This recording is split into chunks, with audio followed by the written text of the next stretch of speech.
Four brilliant criminals at the climax of their most magnificent effort. This effort began 6 months ago in Porto, where we were all aboard the ship for Africa. And they were my associates in a quest for uranium.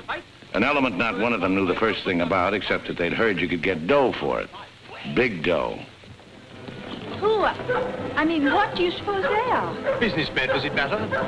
Well, if we're going to be on a small boat with them for weeks and weeks. I only said they might be fellow passengers. Harry, we must beware of those men. They're desperate characters. What makes you say that? Not one of them looked at my legs.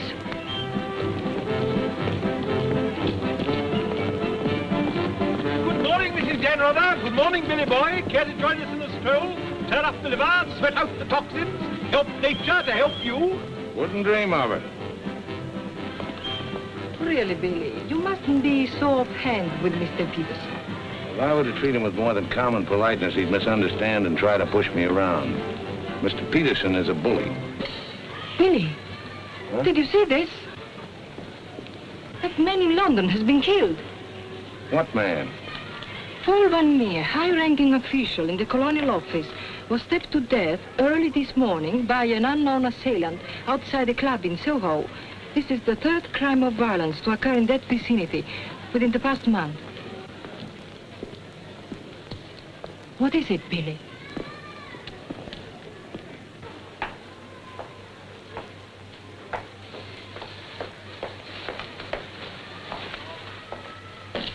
In heaven's name, Billy, say something.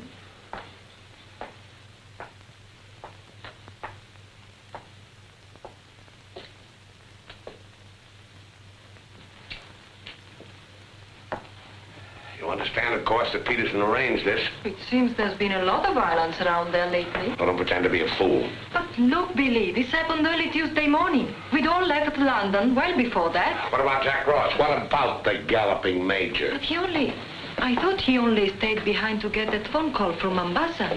If it came through, he'll be here this morning. Well?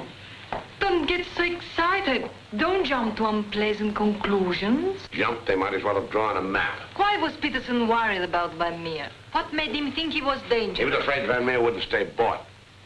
He was afraid he'd get the wind up after we'd gone. He had visions of him trotting upstairs to his superiors, announcing I have certain information that certain persons have paid certain sums of money. Don't talk so loud, Billy. To obtain illegal rights to certain mineral supplies. That Indian, that Raja or whatever he was, that you worked for in the old days, he killed a lot of people, didn't he? Ah, but he had a better style. Besides, he was out for a kingdom, half the size of France. What's the difference between that and millions of dollars? We must think of the future, Billy. This is our big chance. It may be our last. Except for Mr. Peterson, we couldn't even pay last night's hotel bill. Where are you going? Have a cafe, drink a lot of Pernod, and listen to the band. You won't make a fuss, will you? It doesn't do to make a fuss. You have to think of the main objective. Naturally, it doesn't do to be fussy.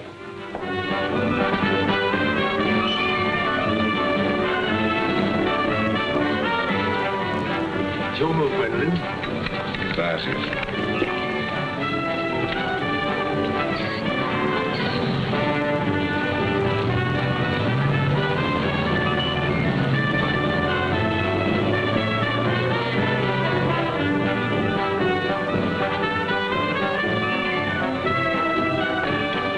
Luggage is in there. Bring it up.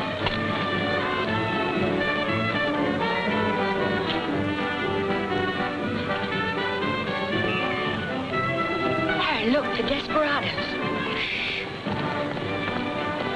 Not quite in our contract, Billy. Hard liquor before noon. I'm celebrating. Celebrating what? The safe arrival of the Major. He came galloping in a minute ago looking tired but satisfied. I take it his mission was accomplished? Yes, but it's getting on for lunchtime, gentlemen. I'll see you later, Billy. Your move, Gwendolen. Gwendolen, it's your move. Oh. Check. Lost. Are you sailing on the Niagara? Africa bound. So are we. Oh, my name is Chelm. This is my wife. How do you do? My name's Dannreuthers. How do you do? Are your friends sailing too? The whole kit and caboodle. You're a very mysterious group, I must say. Really, Gwendolen? How so mysterious? Well, for one thing, you all appear to be of different nationalities. Your move, Gwendolen. Check. I have a theory about you and your friends. Correction. My associates. As a matter of fact, I think you're doctors. Evil ones, I mean. You're going to the heart of the jungle where human life is cheap to perform ghastly experiments which require the sacrifice of thousands on the altar of science. You must excuse my wife. She has a very lively imagination. Checkmate. I don't know how you expect me to play a decent game when you keep talking all the time. Harry's been all out of sorts today. Usually he's a wonderful loser. Good morning, Mr. Dannreuthers. I bring you the captain's compliments, along with the sad news that the sailing of the SS Nyanga has been postponed. Now, look here. This boat is definitely, most definitely scheduled to sail at 2400 hours. Scheduled, Mr. Chelm, but not, I fear, destined to do so. The fellow gone, or is the captain drunk? Oh, of course the captain is drunk. But the real trouble is with the oil pump. Well, it's not good enough. Simply not good enough. Quite right, sir. But you're putting it too mildly. The present oil pump is no good at all. Well, how much delay does this mean? Oh, to locate, bargain for, purchase, and install a new one will require, I should say, more than a day, less than a fortnight. Utter, hopeless inefficiency. Probably it isn't the oil pump at all. Just making it an excuse to hang about and pick up extra cargo. Guns or opium? I wouldn't be surprised if she turns out to be a smuggler. What a miserable place to be stuck in. Squalid, fifth-rate port. Ever been in Forteventura before? No, I don't know this part of the world at all. Oh, I thought not. Otherwise, you wouldn't be so upset about staying. Magnificent country. Ruins to visit by moonlight, fine stretch of beach.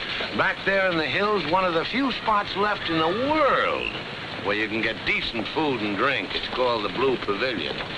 I insist you give me the pleasure of having dinner with us tonight. Oh, that's awfully kind of you, but... Us? You and your associates? My wife and me. The committee? Oh, Mr. Chelm, I want you to meet a friend of mine. This is the galloping major. The committee wants you to toddle round. Okay. Right away. I'll be along. Better toddle. I said I'd be along. They don't like to be kept waiting. I'll lay on a car. We'll meet in front of the hotel at 6. Arrivederci.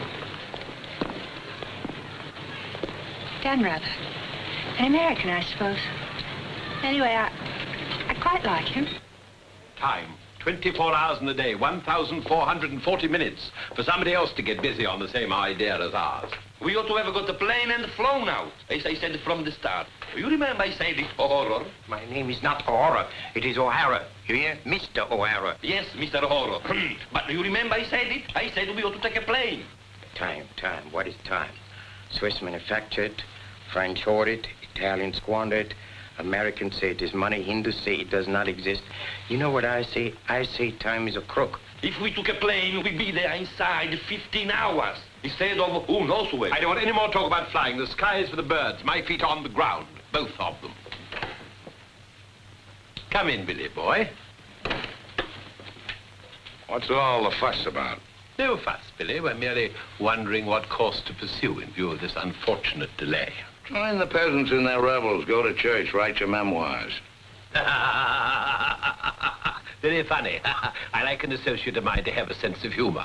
Good laugh does more for the stomach muscles than 5 minutes setting up exercises. And now that we've had our moment of fun, and all the better for it, let's get back to the question.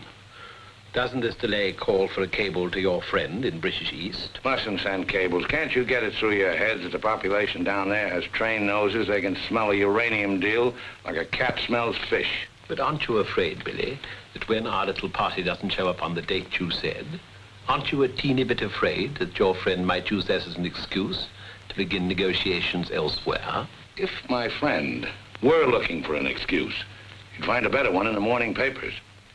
What do you mean? I'm talking about the untimely demise of Paul Van Meer. I'm appalled, Billy. What an unwholesome opinion you must have of your colleagues to imagine that we... Look here, Peterson, you don't have to convince me of anything. You don't care what I think as long as I don't do anything about it. And I won't, unless you ever decide to sick that knife-happy little junkie on me. Watch yourself, laddie. Now, Jack, behave yourself. Sit down. For shame, Billy. I think you owe an apology to everybody in this room. And if you're half the gentleman I know you are, I'm sure you'll make it. As I was saying, Peterson, you've nothing to worry about. My friend won't pull out unless I tell him to. For purely venal reasons, that's the last thing I have in mind. Jack, give Billy a light.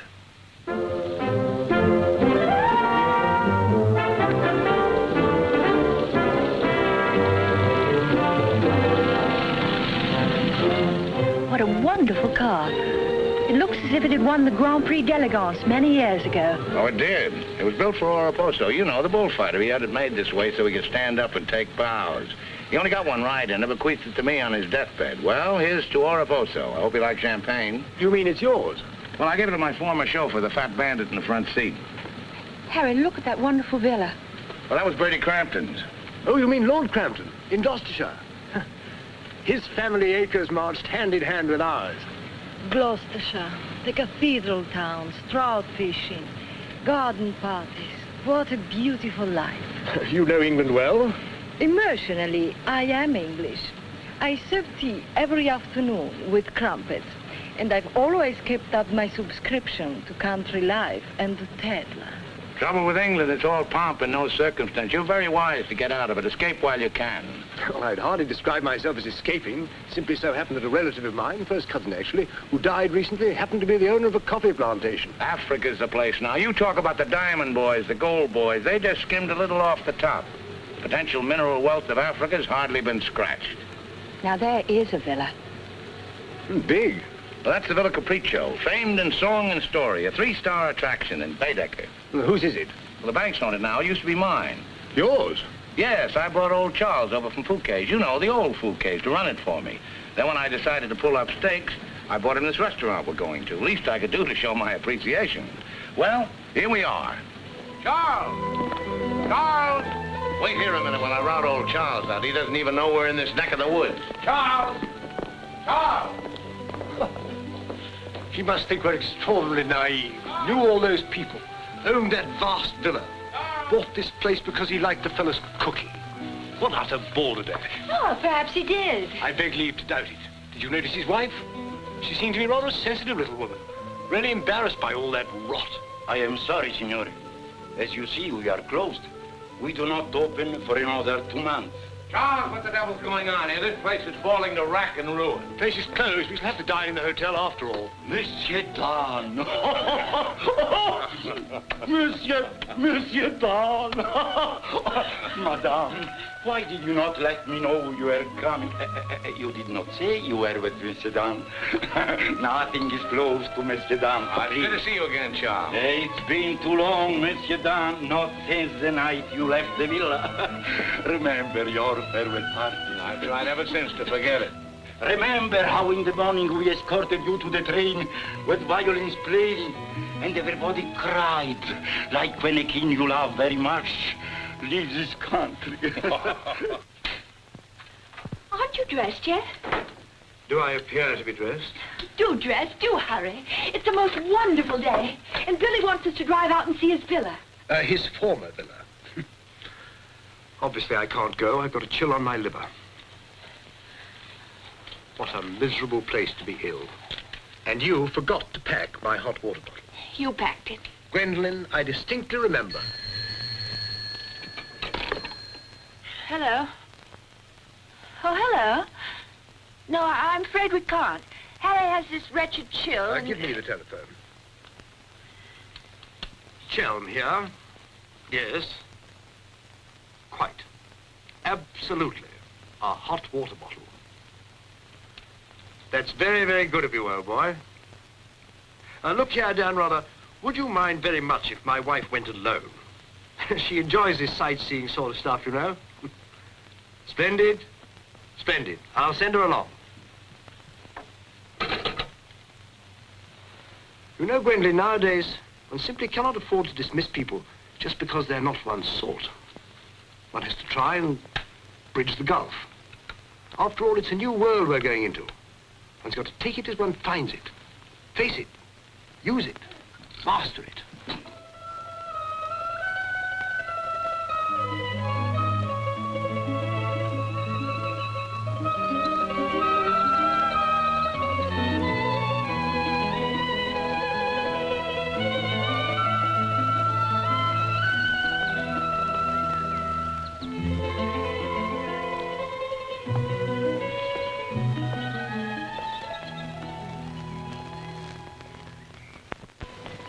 You know, I've seen Americans on the street, in cinema, of course, but I've never talked to one before. Are you a typical American? I think it's important that I should know. Why important? There are two good reasons for falling in love. One is that the object of your affections is unlike anyone else. A rare spirit, such as Lord Byron. The other is that he's like everybody else, only superior. Harry, for instance, is the very best of a type. Well, if you must know, I'm a typical rare spirit. How long did you live here? Oh, the longest I've ever lived anywhere is 2 years. Well, when you were a child, didn't you ever have a mother and a father, and a house and a street and a town? No, I was an orphan until I was 20, and then a rich and beautiful lady adopted me. You know, I mind about your being an evil doctor. You're off to keep a rendezvous someplace in Africa sacred to the tribesmen.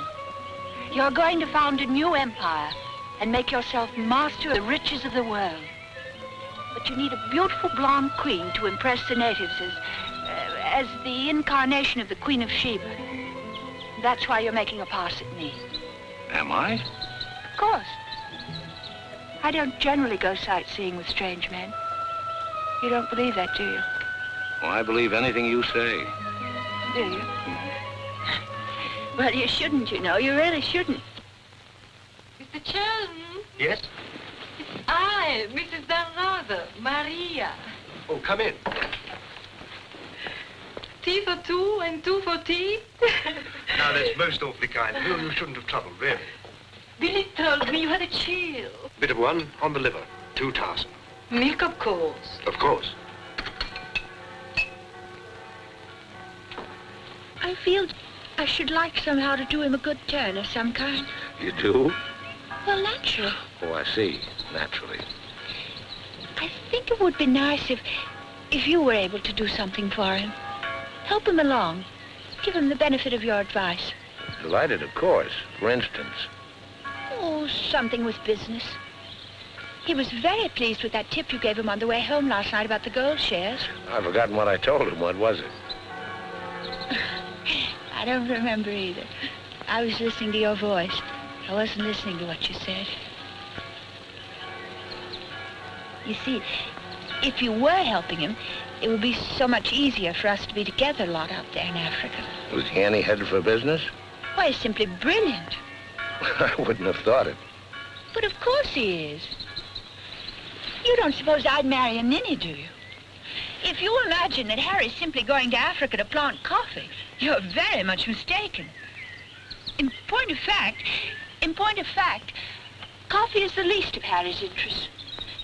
In point of fact, the land he's acquiring is extremely rich in certain minerals. Minerals which are indispensable to the production of atomic energy.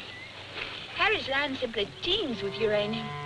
Wouldn't surprise me to see him become the uranium king. So you see, my husband isn't such a ninny as you may have imagined. It might very well be worth your while to go in with him. The potential mineral wealth of Africa's hardly been scratched. I was telling you last night. But of course, it's a well-known fact.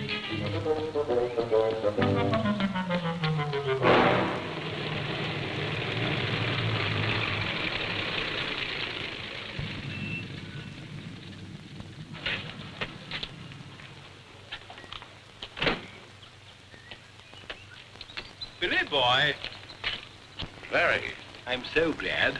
What an active woman Mrs. Chelm is. Is that what you called me over to tell me? Who are the Chelms? They're English going out to British East. They have a coffee plantation. Any money in coffee? No, but there's a type of Englishman goes off to coffee plantations without caring whether there's any money in it or not. Relatives leave them coffee plantations and they go out to them. But why this sudden interest in the Chelm? I'd just like to know who's making friends with my friends. Now you know.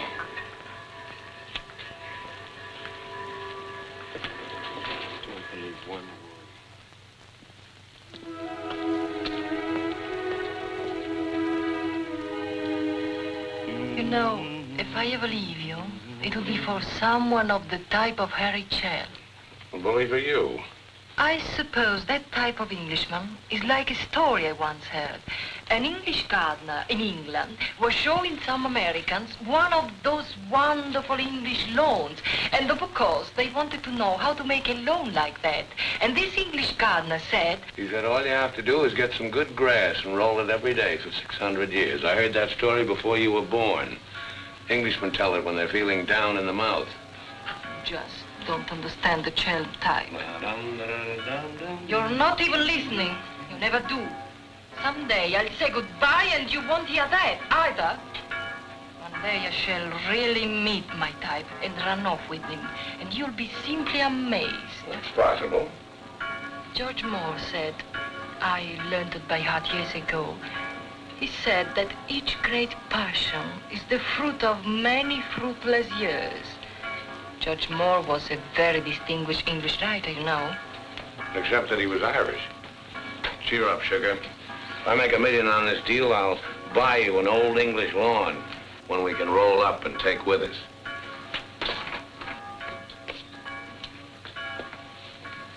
Billy, good morning. What's our wide-eyed Irish leprechaun doing outside my door? Why do you always make jokes about my name, huh? In Chile, the name of O'Hara is a tip-top name. Many Germans in Chile have become to be called O'Hara. Good morning, Mr. O'Hara.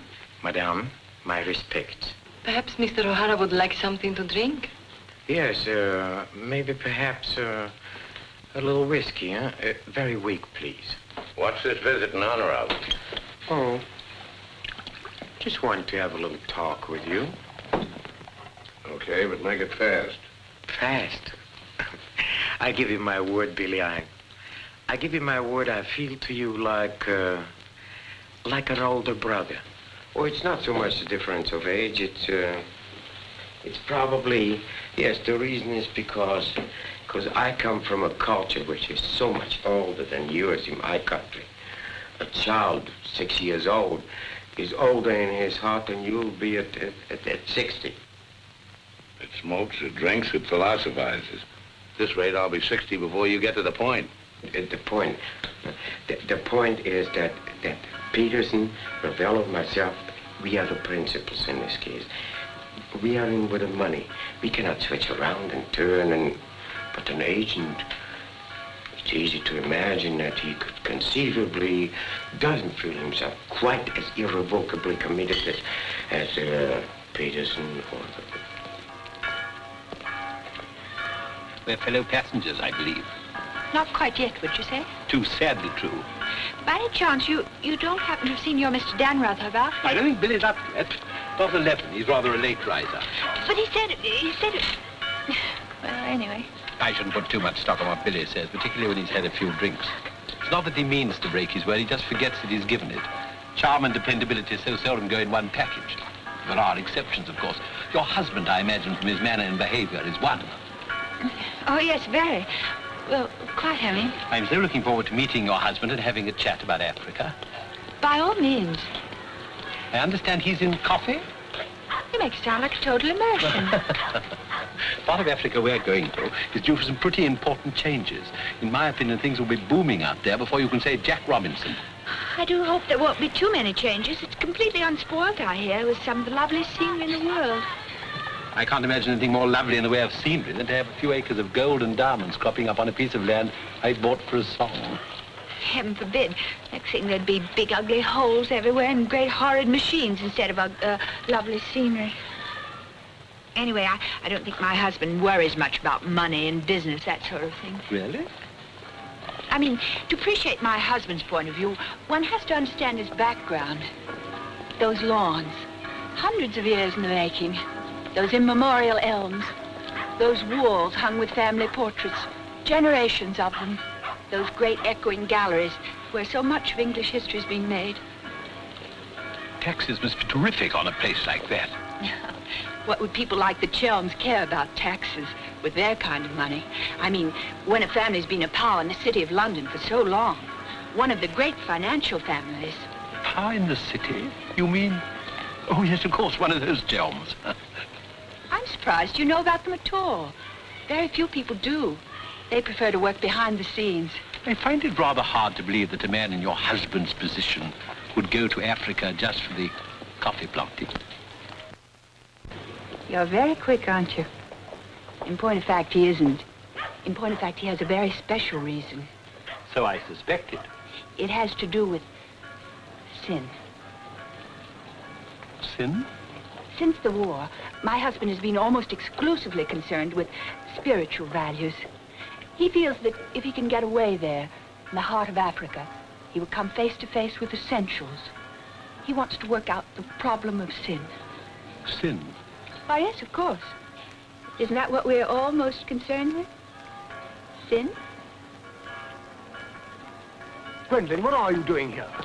I thought we were supposed to meet on the beach. Harry, I want you to meet Mr... My name is Peterson. Been having the most delightful talk to your wife. She tells me you're interested in spiritual values. I myself am vastly Harry, concerned. we'd really better be going. You'll excuse us, Mr. Peterson? What have you been telling that man? Nothing, Harry. He got onto the subject of religion, and I just happened to mention that we usually go to church on Sunday.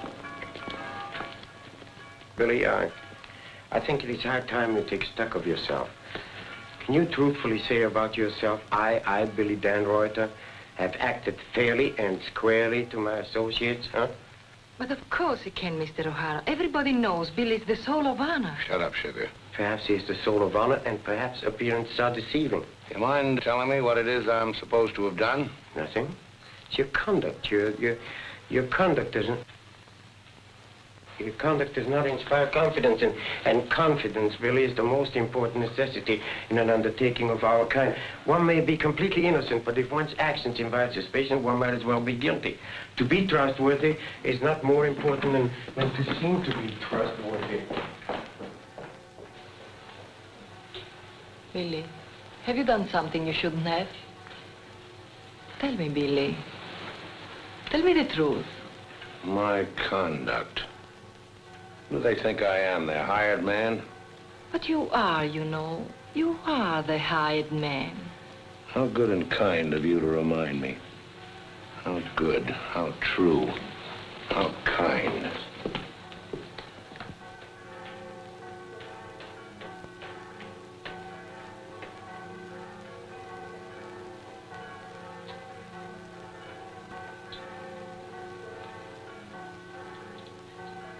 Oh, I say, Dannreuther, good to see you. How about a drink? Well, Oh, come on, my dear fellow, let me buy you a drink. Oh, Gwendolen, don't forget to send one to Aunt Beatrice. Can't understand it. Gwendolen distinctly said she'd join me on the beach. Then I come back and find her sitting there in that cafe. Extraordinary creatures, women. Well, let's drink to them. Piano. Scotch. Come on, you tiny little wreck, have a drink. We're drinking to women. Take the drink, but won't join you in the toast. Glass of Irish. Women. Hitler had the right idea. Keep them in their place. Kleine Kinderkirchen, babies in the kitchen. Say what you want to about Hitler, he had his points. Come. Look This here. generation's had its chance. Hitler, Mussolini, those are the men. Now is the age of the barbarians. The world's going up in smoke. I say, let it come, get it over with. Well, if you don't mind, I'd like another year or so of worry. Worry? Just 1 minute, laddies. I've just 2 or 3 words to say to you, laddies, and that's don't worry. Don't ever worry. I'm in a position to know secret information. The Rosicrucians, the Great White Brotherhood, the high secret orders. But you've no faith. You must have faith. Faith and power, secret power. Men who guard the trust from the deepest insides of the whatchamacallit. Mystic rulers, all one club, chained together by one purpose, one idea. Mankind's champions. Follow me, Billy? Oh, why, of course. This generation's had its chance. Hitler, Mussolini. I can't stand here and permit you... Are you interrupting me? Relax, Jack. Have another drink. I simply want to state that things don't happen to be what certain people imagine. An officer may find himself strapped for money, and he may undertake certain things which in other circumstances, no. Absolutely no. Absolutely. I mean, absolutely no. In the old days, I should have simply told people of your ilk to buy their own drinks. Poor old Jack. I'll teach you. I'll teach you to insult an ex-officer of the Indian Army. Well, are you yellow? The bar. You're Major Ross? Right. Ross here. Right. Right again. Come along, the committee. Saved by the bell. I've never heard such rot in my life. Sin. Oh, sin. All I could do was to keep a straight face. No, I'm certain of it now. These are 2 very clever and dangerous antagonists. Sit here and help me close. But how could they possibly know what we're up to? Great interests like the Chelms have ways and means. Yes, and I'm convinced they're out to get us even before we get started. We must get ahead of them. Time has entered the picture in a new way. Never forget the time factor, gentlemen. It always enters the picture in the end. I'm sending a cable to London. I want full information on those Chelm interests. British Africa, too. Check up on his interest there. Every time the plane lands, I'll try and reach you by telephone. Keep me informed of the latest development.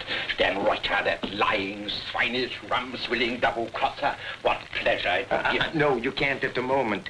We need him. Right now, we need that swinish, lying double... Did I hear my name? Rub-a-dub-dub. 3 men in a tub. Tub? Oh, been a change of plan, Billy boy. You and I leaving for Africa. How's that? You and I are flying to Africa by the next plane. Oh, what's happened, Peters? Must be something important to get you on a plane. Perfectly simple, Billy boy. The trouble with the oil pump and the general uncertainty about when the Nyanga will sail forces me to sacrifice my personal comfort. I prefer to fly rather than run the risk of arriving too late. Well, there's also such a thing as arriving too early. What do you mean by that? Well, the land doesn't come up for auction for a couple of weeks. My friend can't make his move until then. If we sit around British East all that time, somebody's going to start wondering who we are and ask questions. Is that your real opinion, Billy, or are you just looking forward to a long sea voyage with the attractive Mrs. Chelm as your companion? Or perhaps you have even other reasons. Such as? That's for you to know and for us to find out. You'd better get your packing done.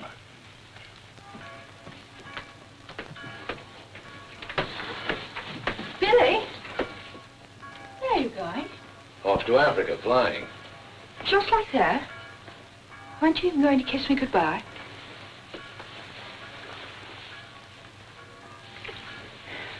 I wish. Don't say it. What? That you wish we'd never met. You'll be coming on the boat, and in Africa we'll get together and... I think I hate you. Letting those revolting men order you about. Don't deny it, I've watched them. They treat you like a servant. They say, hop it, and off you hop. I know what it is. They have a hold on you. Some black secret that could ruin you. What makes you think that? No, it happens all the time. My old Spanish nurse told me that half the people in the world would be ruined at once if everyone told what they knew. But couldn't you have them done away with? I mean, you must know plenty of people who could bump them off. It probably cost a good deal, but it'd be worth it, certainly. Well, it's not impossible, except that afterwards I wouldn't have any money. This way I stand to make a lot. Millions? Maybe. Then perhaps your connection with those men isn't quite so undignified as I thought. Those millions, would they be pounds or dollars? Well, either way suits me. No, that's very careless of you. The state of the pound is so uncertain.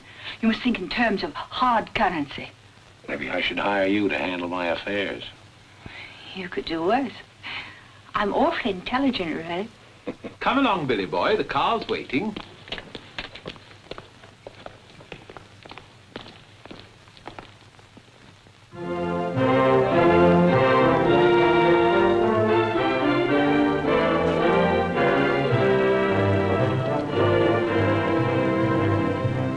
Can't get faster than this, we'll miss the plane. Press on! Press on!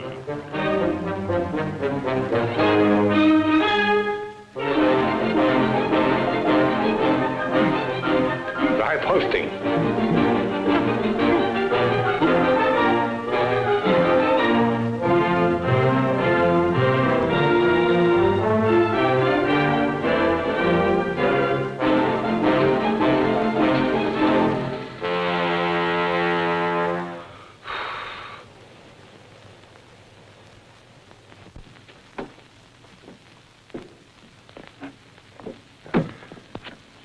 Bisogna spingere. Push, push.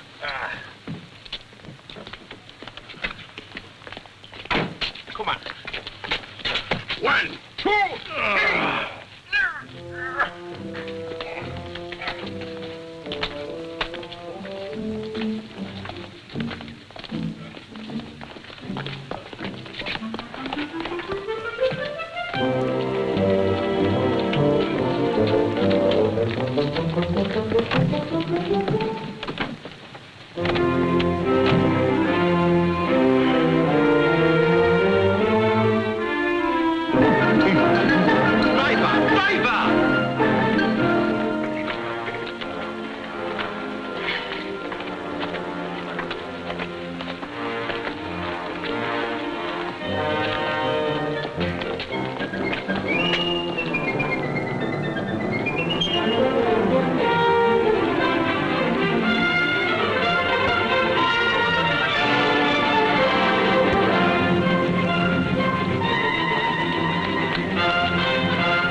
Beautiful car.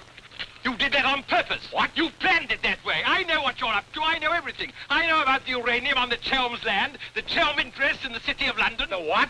You heard me, the Chelm interest. I take it your information comes from a reliable source. It does, from Mrs. Chelm herself, in fact. Ah, magnificent. Simply magnificent. You must pay me back for the loss of my beautiful car. If you weren't a benighted jackass, if you could see as far as you could spit, you'd know there's no such thing as a Chelm interest. You'll have to do better than that, Mr. Dannreuther. Very much better than that. Don't believe me. Check with London. If you find out he's anything more than a down-at-heel Gloucestershire squire, you can have my services for nothing. You mean Mrs. Chelm is an unqualified liar? Well, let's say she uses her imagination rather than her memory. You will make restitution.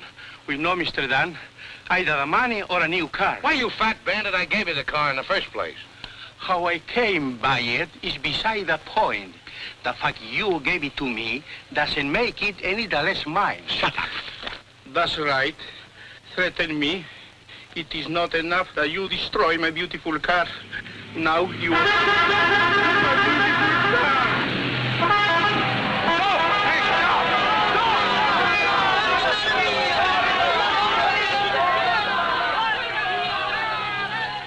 More than anything, I want Billy to make a grand success out there. Oh, as you care so much about money, I should have thought you would have left Billy for some rich man. I shouldn't think Billy would mind, really. I mean, neither of you are in love or anything. You are a strange girl. Of course I love Billy. Actually, I adore him. And Billy loves me very, but very much. That's why I trust him with his little unimportant amours. And what does he say about yours? But, darling, all husbands like their wives to seem attractive to other men. Be sure you explain that to Harry. I'm going back to the hotel.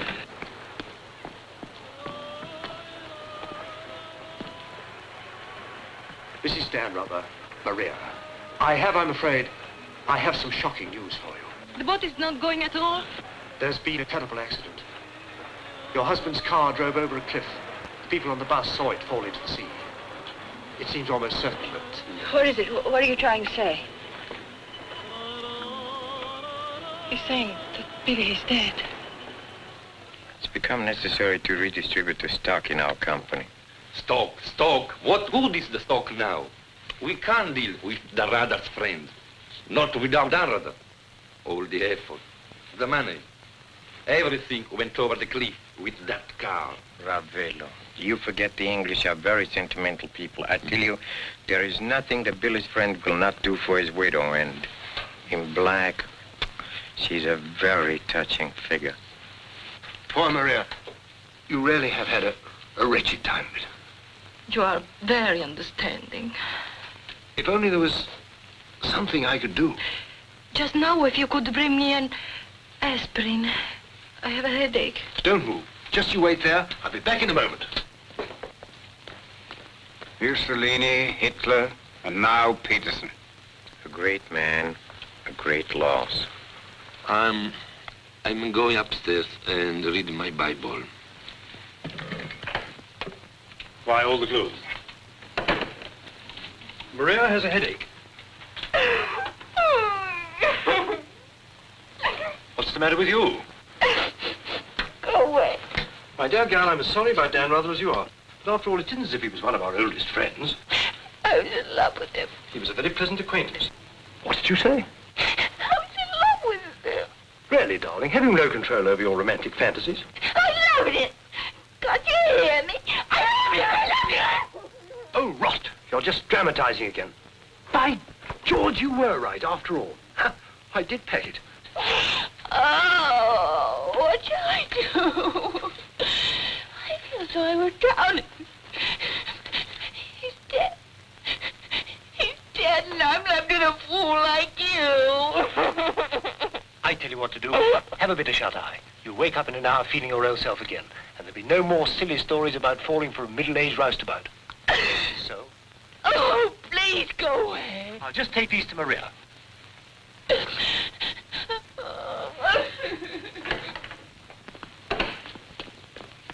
Mr. Chelm, this is very important, for you as well as for myself. Yes, well, get on with it. There is now an opportunity for you to secure enormous profits with virtually no risk. I want a bit about the bush. Our purpose in going to... For you as Billy's widow, it will be very easy to persuade his friend in British East, and for capital, we have Chelm. Quite evidently, you've been misinformed as to my interest.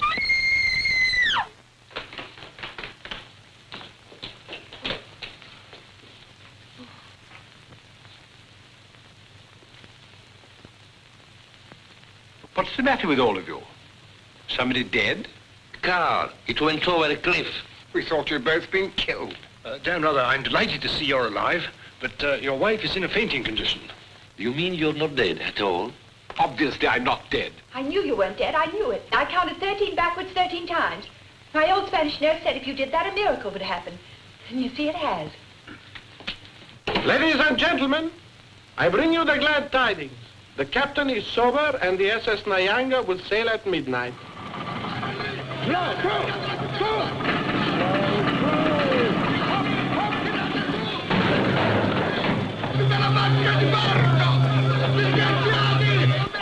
I can't see it anywhere. What can have happened to it? My dispatch box, where is it? A black tin box this size. What have you done with it? Guardi che la sua valigia gliel'ho messa in cabina. I told you to take the most particular care of it. I shall not go on board till my dispatch box has been found. Having trouble, Chelm? I think that I can't cope with myself, thank you. È la seconda volta che glielo dico. La valigia gliel'ho messa in cabina, è inutile che insiste con me. Says he put it in your cabin, whatever it is. Idiot! Why didn't he say so in the first place? Say, look. What's happened to Harry?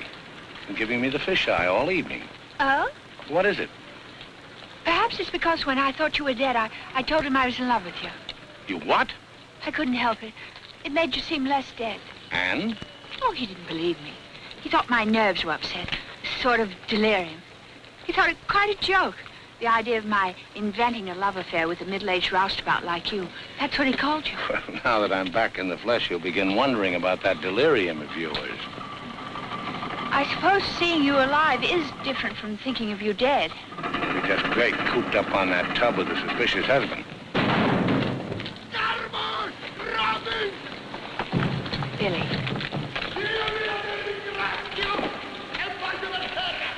Let's not go. What do you mean? I'm asking you to run away with me. Now.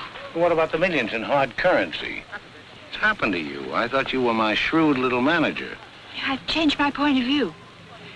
I thought we'd get to Africa and you'd make your fortune and everything be wonderful, but now I think it's all too risky. Too many things can happen.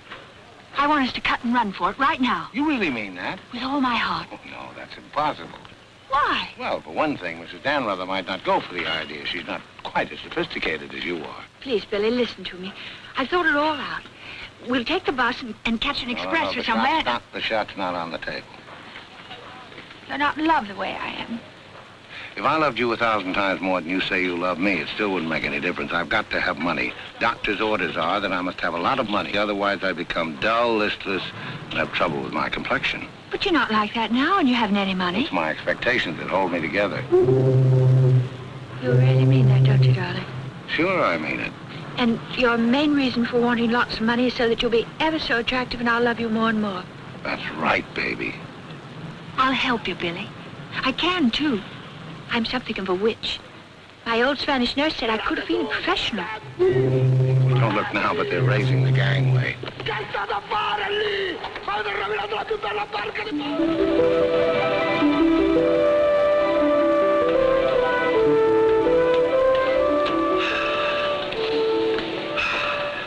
The air, ozone. What a pity we can't bottle it, gentlemen. What a fortune we'd make. Neptune's mixture. Now breathe deeply. Remember, every breath is a guinea in the bank of health.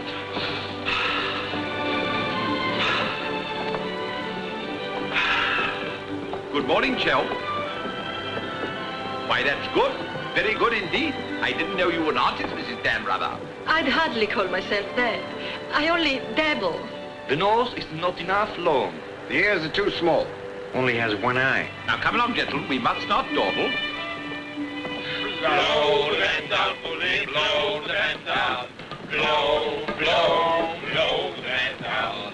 Blow the man down, Benny, blow the man down. Good morning, Mrs. Chelm. Let's hope she breaks her neck. Blow the man down, bully, blow the man down. Blow the man down, bully, blow the man down. Blow, blow, blow the man down.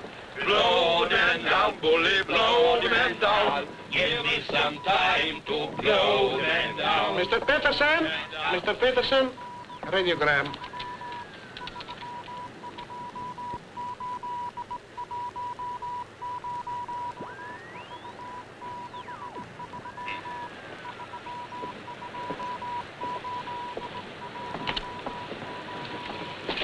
No Chelm Estate, Gloucestershire, stop. No Linda Gentry Chelms.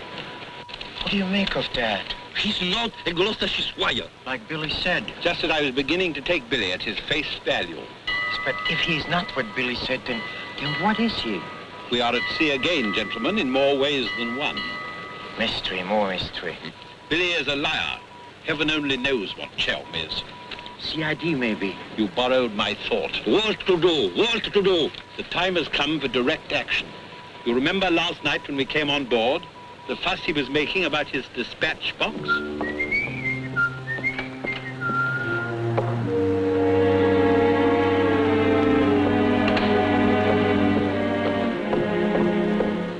I love colors.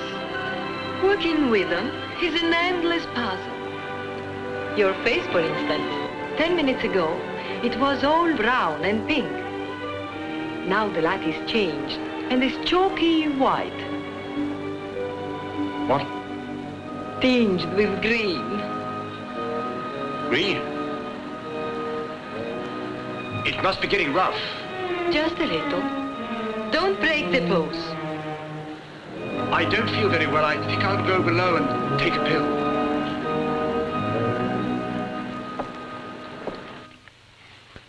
It's incredible. Harry Chelm is just Harry Chelm. nothing. Nobody. A ruddy refugee from Earl's Court. With the hot bottle. Look. And the letter of introduction to the secretary of the governor. The secretary, mind you. Disgusting. Purser! My box! It's up and down, isn't it, sir? It's gone! Oh, yes, indeed. Major Ross took it. I saw him sneak it out of your cabin. I like to keep my eye on what goes on aboard the ship. Where did he take it? I believe it's the Peterson's cabin. In fact, I'm sure.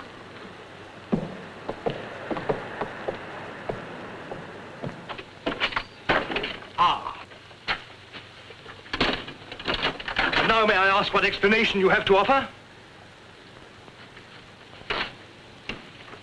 He forgot his hot water bottle.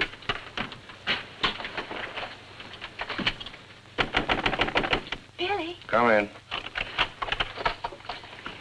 Billy, have you heard what's happened? I've seen the paper in days. It's not funny. They've stolen Harry's dispatch box. Who stole his dispatch box? That dreadful little major. He took it to Peterson. They went through it. Well, it's all your fault. I suppose you know that. My fault? Well, the poppycock you've been peddling, all that junk about the Chelm interest in London, uranium on your land. Well, in a way, you're the one to blame. I'm the... I mean, you acted so superior. I was falling in love with you, and I couldn't bear it for you to think I was just a nobody. Married to the son of a boarding house in Earl's Court. The son of a what? A boarding house. That's what Harry's parents do. They run a boarding house for decayed gentlefolk. But the way he talks, the way he acts, I thought that... It's just that he sees himself in a place in the West Country with trout streams and horses, leading the life of a country squire. It's not his fault if people take it for granted that he has a place like that. He's never once said that he had. Well, country gent, son of a boarding, whoever he is. I suppose I'd better get his box back. Oh, he got it back himself. Well, then there's no harm done. Except that Harry's gone to the captain. He's going to have them put in irons. He is what? He says that's what they did in the Royal Marines. Look here, Skipper, there's a perfectly simple explanation for all this.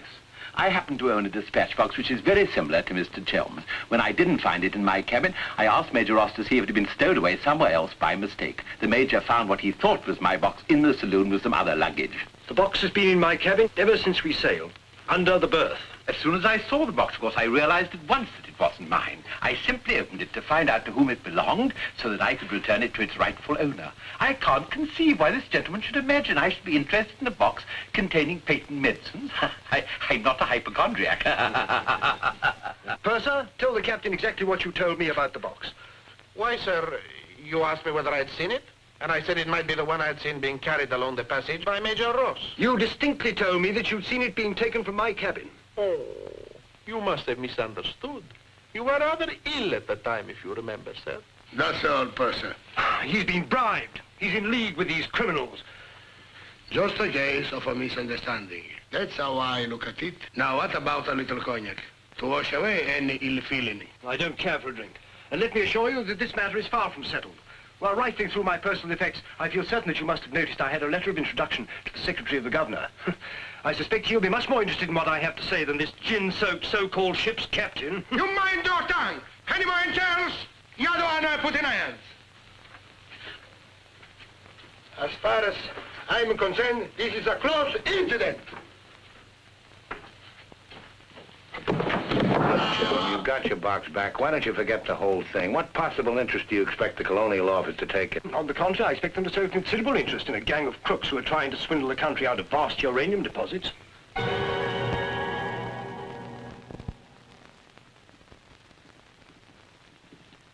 Just one moment, sir.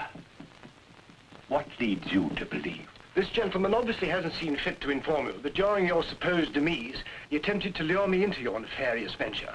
Unfortunately for you, he acquainted me with all the pertinent facts, Facts which I intend to communicate to the proper authority at the very earliest opportunity. I thought you were dead. That's what they told me. Everyone told me you were dead. And if you were dead, we head to a fresh capital. Didn't we? You, Ravello, my own partner, sneak up behind my back and try to cheat me. The milk's spilt. It's no good crying over it. Get after him, Billy.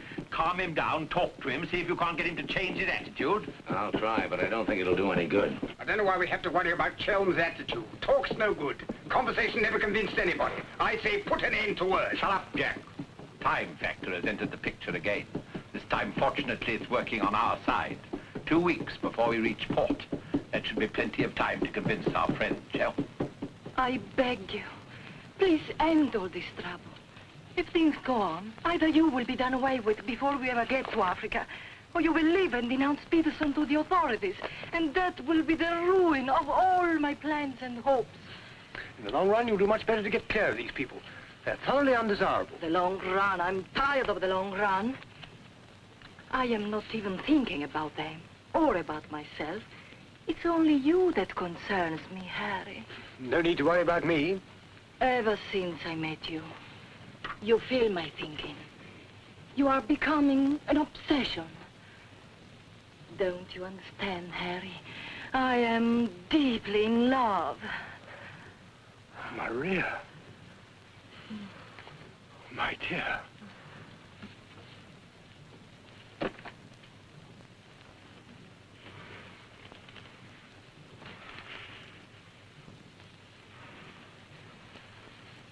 Only you could make a woman feel like this. All I want is to be in your arms, now and always. You forget I'm going to be done away with. Oh, no, no. It will be easy to arrange. What you must do is this. You will write me a letter. A love letter. You will tell me that you cannot denounce Peterson, because then I will suffer too.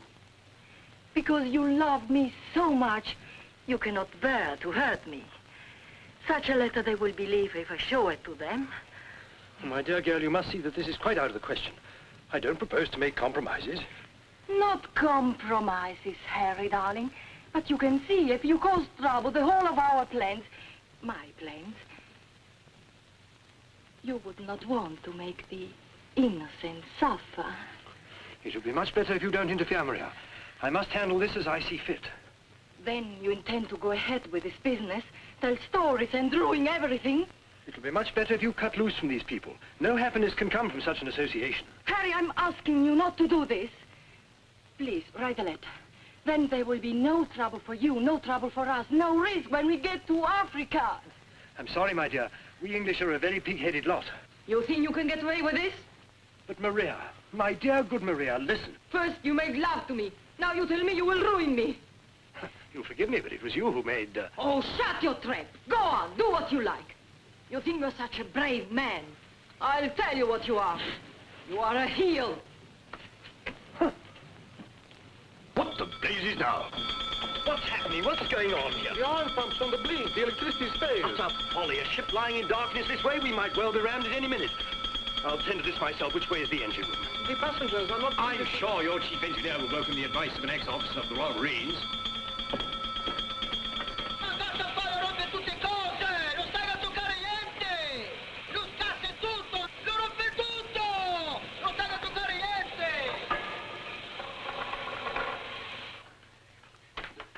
Look here, you fool. Are we simply abandoned to our fate? I insist on something being done. For instance? Well, give out the lifebelts. Organize the boat drill. The clientele are requested to remain calm. To remain calm? Does the captain feel no sense of responsibility for the lives of his passengers? It's my opinion that the captain doesn't feel much of anything at the moment. Do you mean to say he's drunk? The fellow ought to be made to walk the plank. I'm afraid just now he cannot walk at all. But this is outrageous. Oh, sit down, old man. What have you got to worry about? We're only adrift in an open sea with a drunken captain and engine that's liable to explode at any moment. Perfectly ordinary situation. Happens every day. But just in case any of you are still at all anxious, let it be known that Mr. Chelm has taken charge in the engine room. Who's taken charge? Harry, and he'll foozle it for sure. Shall I get out the hymn books? Your husband claims to have learned all about the engine and such things when he was an officer in the Royal Marines. If he ever was. In point of fact, not only was he an officer, but he once won a medal for jumping into a sea of fire to rescue someone. It's only a bit of wreckage and not a man, but that wasn't Harry's fault. Just a slight error in judgment. Oh, the lights, they come on. You must have fixed it. Impossible. The engines are turning. We are underway. I still say it's impossible. Ladies and gentlemen, may I have your attention for a moment? I'm happy to inform you that the oil pump is now in perfect working condition. Putting it right was no great accomplishment for anyone with the slightest mechanical bent. Anyhow, we may now proceed without further delay and in absolute safety. Oh, Harry, you did. You bosomed it. But when you wrecked the ship, where is your Forward, please. Captain wants to see you. There you are. You devil! You wrecked me on your ship! Nothing of the sort. Some scallywag down there sabotaged my work out of pure malice. You exploded my engine! Keep your hands behind. Let's all behave like little gentlemen. I understand, Mother. I can handle the brute. What's happened now? Do we get the life of base? Do we abandon the ship? There's no immediate danger. The passengers were pleased to return to the saloon. We're heading for the nearest port, and there seems to be some chance of our making it. Let's go. Come along. Now, who was last down? Last. Billy, boy, be a good fellow and make a fourth at bridge. The Major has no head for cards. A few rubbers will soothe all our nerves. Oh, thank you. I'll soothe mine with a double scotch. In fact, I think I'll make it a triple. No ice, no water. Right, sir. How about you, dear Mrs. Dannreuther? Little bridge? Oh, so sorry. I have the most fearful headache. I think I'll go to my cabin. Oh, what a shame. Well, boys, we'll have to make it cutthroat. What about Harry here? Maybe he'll take a hand. That, under the circumstances, is a most unsuitable suggestion. Gwendolen, I must ask you to either move to another table or else leave the saloon. Harry, for heaven's sake. I don't care for my wife to associate with an associate of criminals. Don't be absurd. Billy's not a criminal. He's the best friend we have on this boat. We're not in need of such friends. You need any friends you can get. The only thing standing between you and a watery grave is your wits. That's not my idea of adequate protection. Purser, how much longer before this ship reaches port? If we ever do get to port, it should be within 14 or 15 hours. That's a long time. Sit down, make yourself comfortable, have a drink. Enjoy the Major's piano recital. Come on, Peterson, buy us a drink. I'm afraid I can't accept hospitality from persons who I intend in a few hours' time to denounce in a place of justice. 2 spades? I admire your sang-froid, Mr. Peterson. Or perhaps you don't think I'm serious. We shall see. 3 clubs. Gwendolen, are you going to do as I say? Not when you speak to me in that tone. Not when you try to order me about. In that case? Where are you going?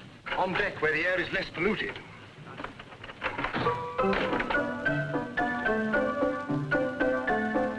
Purser, 4 tonics? I think you'd better go after Harry. Why should I? If he's going to be so childish and unreasonable. Take my advice, go to him, stay with him. I suppose you think we should keep up appearances. The loyal wife at her husband's side. No, Billy. I'm experiencing something that is rare and beautiful. And I shall not deny it, either by word or by deed. I love you. Let the whole world know it. I love you, I love you. Yeah, well, keeping up appearances isn't exactly what I meant. Why do you want to send me tagging after Harry? He's being such a deadly bore tonight. Deadly, but not dead, not yet. What do you mean? They killed one man just because they thought he might try to get in their way. Now, handsome Harry here is certain to blow the whole thing wide open. They killed a man? Really? Who? Just a man. Well, for all Harry's being too tiresome and my loving you to distraction, I still wouldn't want to see him done in. He has some perfectly darling traits, really. I mean, like always remembering one's birthdays. No, we simply mustn't let anybody murder Harry. Now, keep him in your cabin. Never let him out of your sight. Keep him under lock and key. Oh, Billy, that awful music. It's so loud. It comes right into our cabin. Peterson, tell the Major to soft pedal it. And while he's about it, he might change the tune. Oh, don't you like it? It's one of my favorites. I'm afraid he doesn't know any others. Do you, Jack? Oh.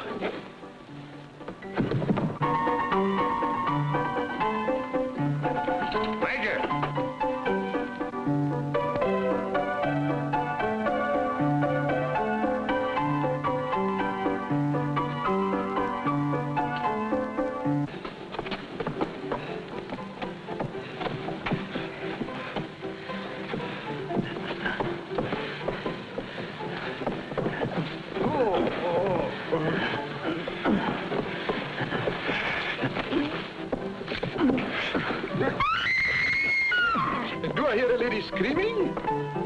One down. Captain! Captain!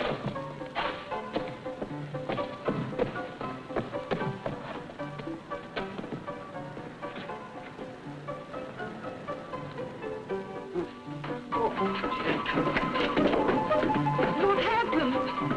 Oh, Billy, all that screaming. I thought someone had been killed. Someone nearly was. Indeed, they were. Look at the Major. Better get a new act fitted and the curtain going down on this one. Every time I turn my back, someone makes trouble. The passengers break the engine, they beat each other to feet, they throw each other overboard. That man attacked me. How you? You again! If I struck him, it was in self-defense. He came sneaking up behind me and tried to run me through with his sword. Is that true? Well... It's no use, Billy. My trying to protect Harry any further. I may as well tell the whole truth. Captain, it grieves me to confess this, but in point of fact, my husband has an illness of the mind. The medical word for it is paranoia. On occasion, he displays homicidal tendencies. The psychiatrists say it's because he believes people are plotting against him, and so he strikes back and tries to kill them. Gwendolen, for heaven's sake, woman, what's the meaning of this treachery? Believe it or not, Harry, I'm doing it for your own good. He knows. He saved my life. He'll tell the truth. I wouldn't contradict the lady. You wrecked my ship! You tried to kill the passengers! But I'm not staying person on this ship. That's why you're against me. Let me go. I'll kill the lot of you. I warn you, Captain. When I kill you... Oh, Harry, it's awfully sad. We've tried everything to cure him. Take your hooligans off. How dare you lay hands on me? You hooligans! I'll have you put in irons. You'll be the ones in irons. Good, good. We'll have no trouble from you. Scum! Mongrels! I'll bring you to book! Every one of you! Every man jack of you! After all, it was the only solution. Harry's safely locked in his cabin, where those beastly men can't do him any harm. On the other hand, he can't say or do anything now to interfere with your making that fortune in Africa. I mean, the authorities would hardly listen to the ravings of a lunatic, would they? They won't even let him off the boat. Well, in that case, he'll just have to stay shut up for a few weeks. It's a bit hard on the old boy, don't you think? Yes, but after you've amassed all those African millions, we'll make it up to him. We'll buy him a country place in Gloucestershire with some rough shooting and a trout stream like he's always wanted. Maria will marry him, perhaps. She seems to have a very real feeling for English country life. And everybody lives happily ever after. Especially us, Billy. What's going on? I believe, sir, that we're sinking. Broad station, everybody. We're sinking. Harry, open the door! You must! The ship's sinking!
Across him up there. He's a strong swimmer, isn't he? I don't say we will, but it's possible. Anything's possible.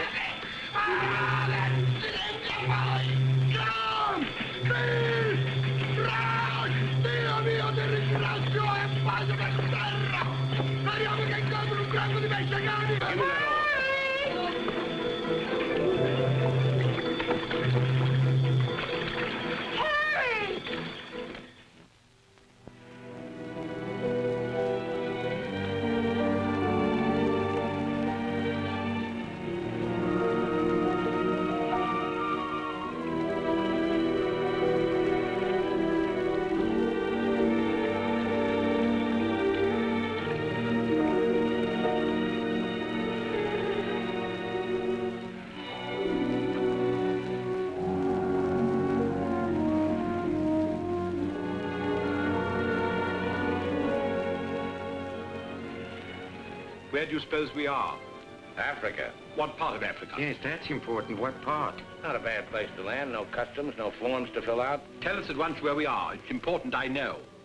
You mean to say there are parts of the Dark Continent where you won't be received like the prodigal son? Olio. What's that? Olio.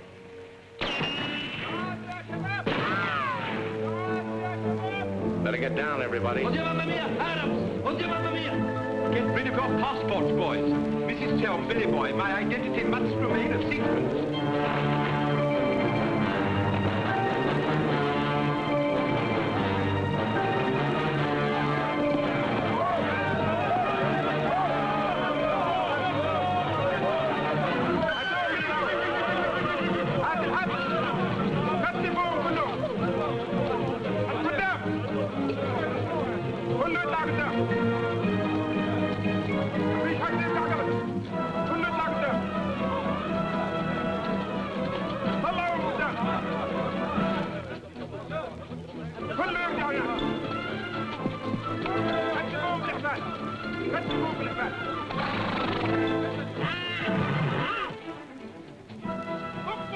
Olio, what's that? It was a company that sold arms to the Arab legions. Wait a minute, that rings a bell. Some of the equipment we sold them was defective. Been too long under the water in the Gulf of Leyte. The Arabs claim they lost the war because of rusty guns and dud ammunition. For heaven's sake, be quiet. If you go on like that, I'll see you drawn and quartered.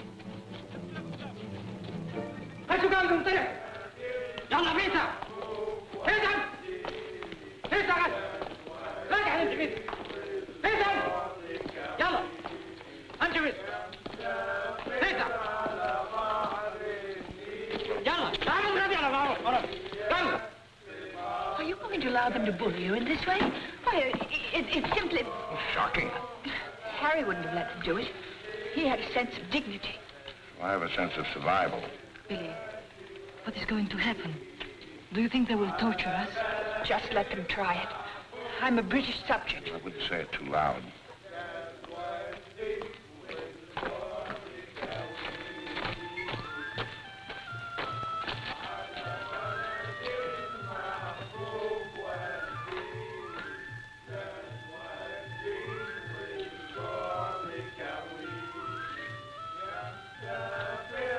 We shipwreck. Big boat, go down. Bottom ocean.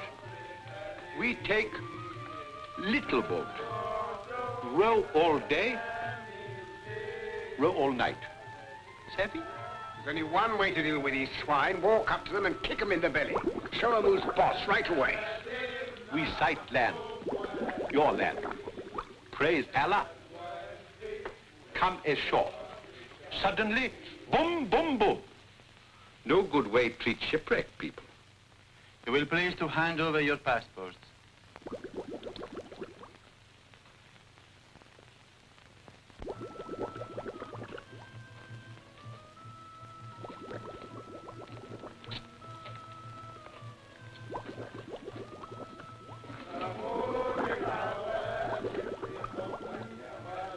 There seem to be 4 missions.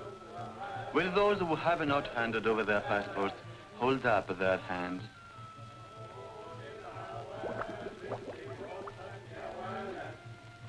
All left on board ship, Your Excellency.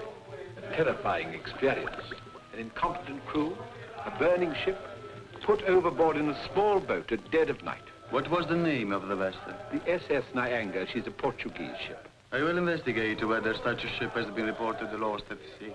Well, does it stand to reason, Your Excellency, we should come to this shore in a small boat if we'd not been shipwrecked? Our country is in a state of unrest. Oh, I am sorry.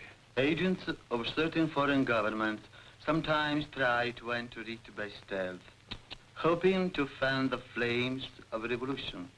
Therefore, we check carefully on the activities of strangers. But surely, Your Excellency, in our case, one look is sufficient to convince you of our innocence.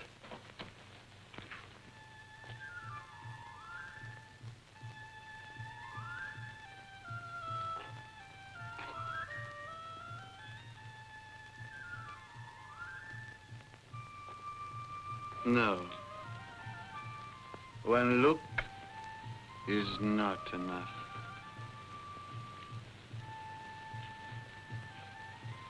If you think we're the enemies of your country, the logical thing is to boot us out. Send us packing by the first available boat or train. We shan't object. We've got important business elsewhere. Where is elsewhere? Central Africa. And what sort of a business? Vacuum cleaners, sewing machines. Ah, yes. Businessmen. All going to Central Africa to sell vacuum cleaners. Hat to hat, I suppose. And you, sir, I take it, are the head salesman, the ringleader of this group. Oh, no group. We met for the first time on board ship. Complete strangers to one another. Liar! The others all look at you each time I ask a question. I am a keen observer. You four are together. Oh, no, my fat-gutted friend. I'm not as illiterate, simple-minded native you're fool enough to take me for. I am a great man, a serious man. I spit on you, too. I spit on you and all your life. Off to the wrong start, Peterson. There's only one way to deal with these swine! Swine! You'd better be careful. My husband, my late husband, who was drowned in the Niagara disaster, happened to be one of the most important figures in the British government, Sir Harry Chelm. In point of fact, we had letters from the Prime Minister and the Queen telling everybody to be particularly courteous to us and our friends. So you see, if any harm befalls us at your hands, it will become a major international incident. Would you instruct that one that in my country a female's lips may move, but her words are not heard? Harry. If only you were here. And now, sir, you will stop abusing my intelligence and tell me who you really are and what is your actual purpose in being here. I'm a sick man. I've got a bad heart. I mustn't talk anymore. You refuse to answer. That is interesting. It makes of it a contest in a game at which we excel. We of this country have had 4,000 years' experience in asking questions and getting answers. Who are you? Why are you here? Don't hit me again. My heart, I have an attack.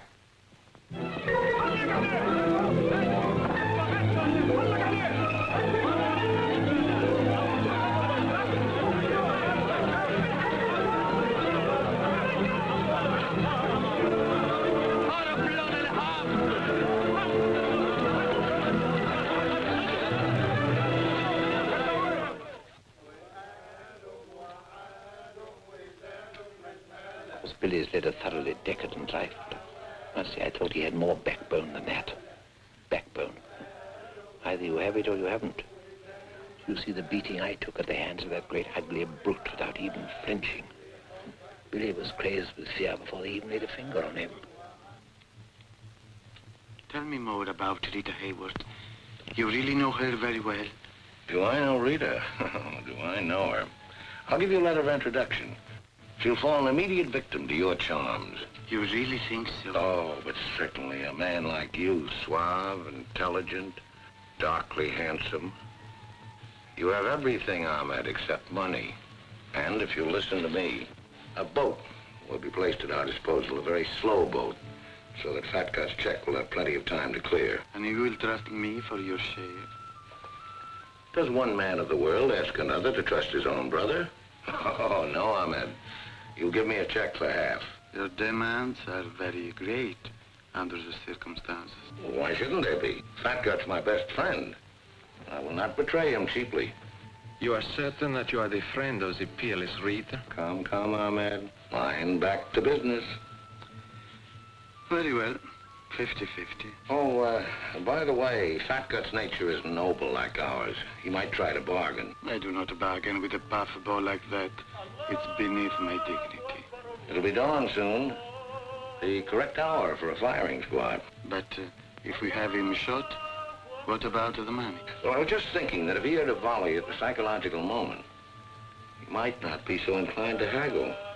I believe you must have Arab blood. Westerners are not usually so subtle. يلا يا علي نمسك الراجل الثخين. يلا بينا يلا. Look, Halamite. Look, Halamite. Ah! taking me. I won't go. I demand to see a doctor. Would you say that in Paris, among smart people, the Rolls-Royce or the Cadillac is considered more chic?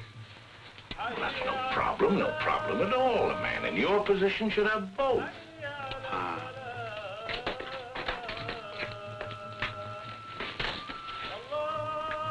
Mr. Dannreuthers, I believe, would like a word with you. Billy, sit down, Peterson.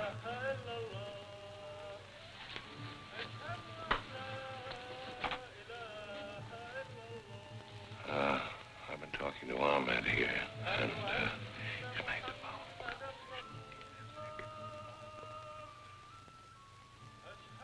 It's blackmail. I can't pay.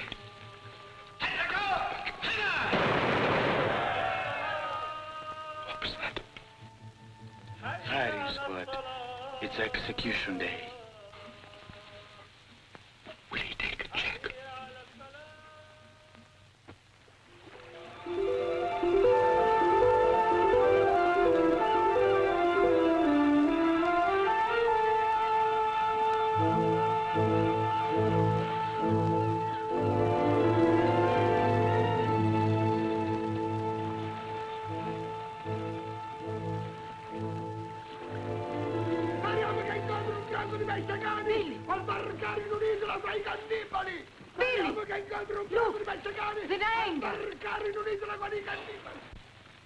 Ballate la cime! Stay away! Stay away from my ship! If you try to come aboard, I will shoot you! I will shoot you! Get to my gun! Get to my gun! Give it to him. Maybe he'll shoot himself. My gun! My gun!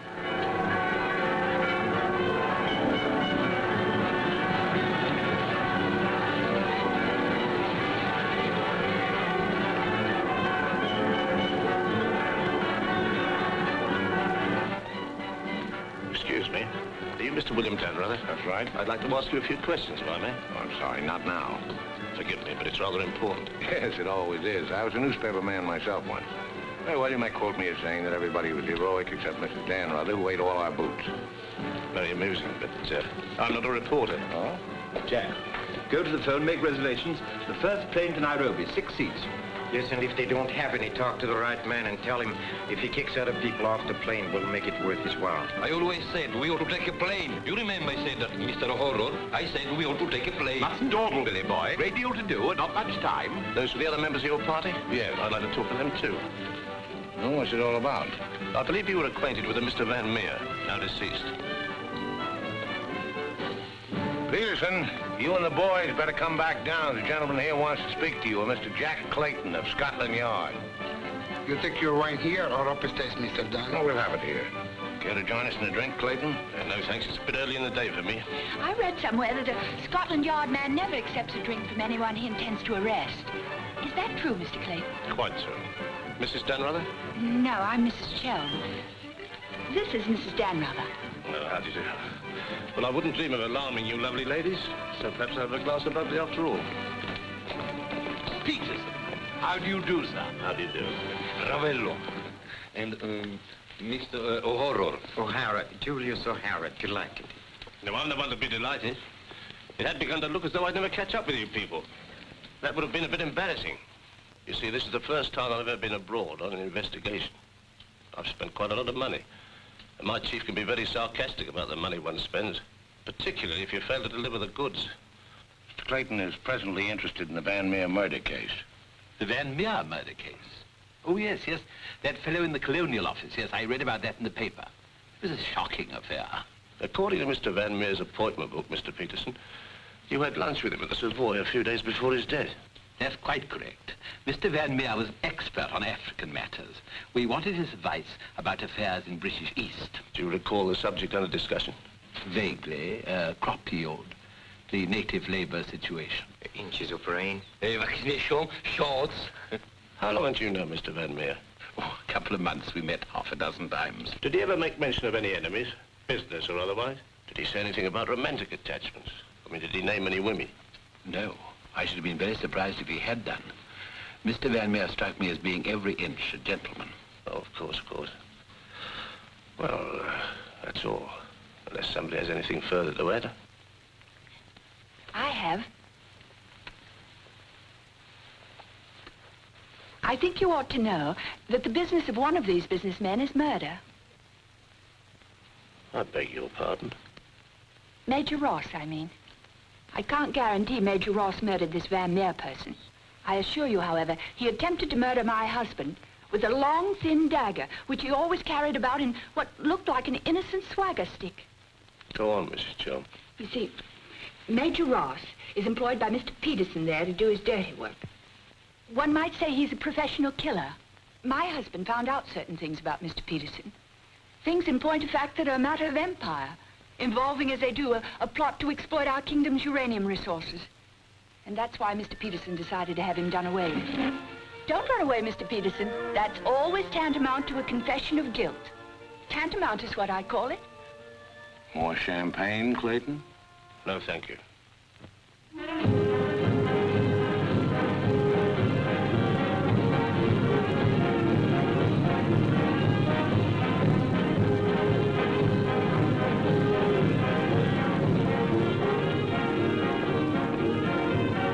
As I said before, very smart fellows indeed. Should you ever think of me in Earl's Court, that's where I'll be, helping Harry's parents with the lodgers. Should you ever think of me, try not to let it be too harshly. You kiss her too, Billy, and tell her she's forgiven. Sure, sure. Goodbye, Billy. Bye.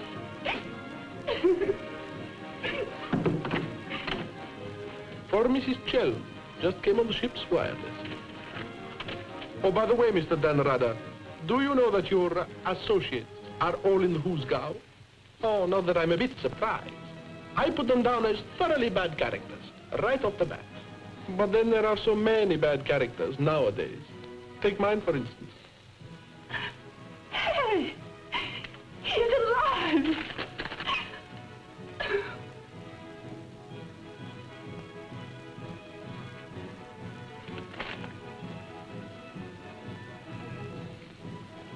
Oh.